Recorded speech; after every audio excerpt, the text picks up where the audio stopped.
एक शहर में एक आदमी रहता था। वह बहुत ही लालची था। उसने सुन रखा था कि अगर साधु संतों की सेवा करें तो बहुत ज़्यादा धन प्राप्त होता है। यह सोचकर उसने साधु संतों की सेवा करनी प्रारंभ कर दी। एक बार उसके घर में बड़े ही चमत्कारी संत आए। उन्होंने उसकी सेवा से प्रसन्न होकर उसे 4 दिए दिए और कहा, इनमें से एक दिया जला लेना और पूरब दिशा की ओर चले जाना। जहाँ पर यह दिया बुझ जाए वहाँ की जमीन को खोद लेना। तुम्हें वहाँ से काफ़ी धन मिल जाएगा। अगर फिर तुम्हें धन की आवश्यकता पड़े तो दूसरा दिया जला लेना और पश्चिम दिशा की ओर चले जाना। जहाँ यह दिया बुझ जाए वहाँ की जमीन खोद लेना। तुम्हें मनचाही माया मिलेगी। फिर भी संतुष्टि ना हो तो तीसरा दिया जला लेना और दक्षिण दिशा की ओर चले जाना। उसी प्रकार दिया बुझने पर जब तुम वहाँ की जमीन खोदोगे तो तुम्हें बहुत सारा धन मिलेगा। आखिरी में तुम्हारे पास केवल एक दिया बचेगा और एक ही दिशा रह जाएगी। तुम्हें यह दिया नहीं जलाना है और ना ही इसे उत्तर दिशा की ओर ले जाना है। यह कहकर संत चले गए। लालची आदमी उसी वक्त पहला दिया जलाकर पूरब दिशा की ओर चल पड़ा। दूर जंगल में जाकर दिया बुझ गया। उस आदमी ने उस जगह को खोदा तो उसे पैसों से भरी हुई एक गागर मिली। वह बहुत खुश हुआ। उसने सोचा कि इस गागर को फिलहाल यहीं रहने देता हूँ, फिर कभी ले जाऊँगा। पहले मुझे जल्दी ही पश्चिम दिशा वाला धन देख लेना चाहिए। यह सोचकर उसने दूसरे दिन दूसरा दिया जलाया और पश्चिम दिशा की ओर चल पड़ा। दूर एक उजड़े स्थान में जाकर दिया बुझ गया। वहाँ उस आदमी ने जब जमीन खोदी तो उसे सोने की मोहरों से भरा हुआ एक घड़ा मिला। उसने घड़े को भी वहीं रहने दिया। उसने सोचा पहले दक्षिण दिशा में जाकर देख लेना चाहिए। जल्दी से जल्दी ज़्यादा से ज़्यादा धन प्राप्त करने के लिए वह बेचैन हो रहा था। अगले ही दिन वह दक्षिण दिशा की ओर चल पड़ा। दिया एक मैदान में जाकर बुझ गया। उसने वहाँ की जमीन खोदी तो उसे हीरे मोतियों से भरी हुई 2 पेटियां मिलीं। वह आदमी अब बहुत ज़्यादा खुश था। वह सोचने लगा कि अगर इन तीनों दिशाओं में इतना धन पड़ा है तो चौथी दिशा में इससे भी ज़्यादा धन मिलेगा।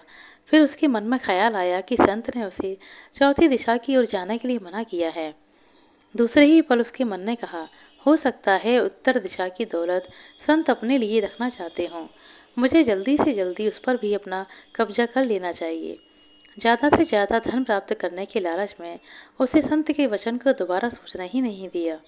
अगले दिन उसने चौथा दिया जलाया और जल्दी जल्दी उत्तर दिशा की ओर चल पड़ा।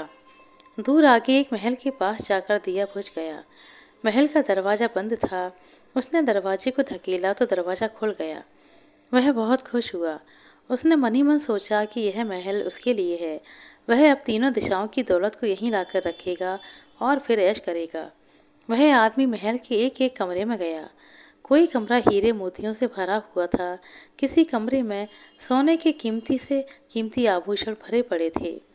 इसी प्रकार अन्य कमरे भी अकूत धन से भरे हुए थे।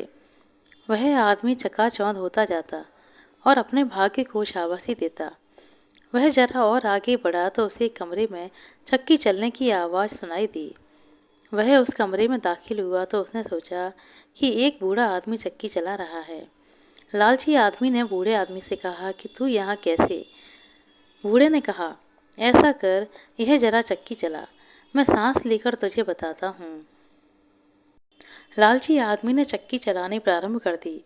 बूढ़ा चक्की से हट जाने पर बहुत जोर से हंसने लगा। लालची आदमी उसकी तरफ हैरानी से देखने लगा।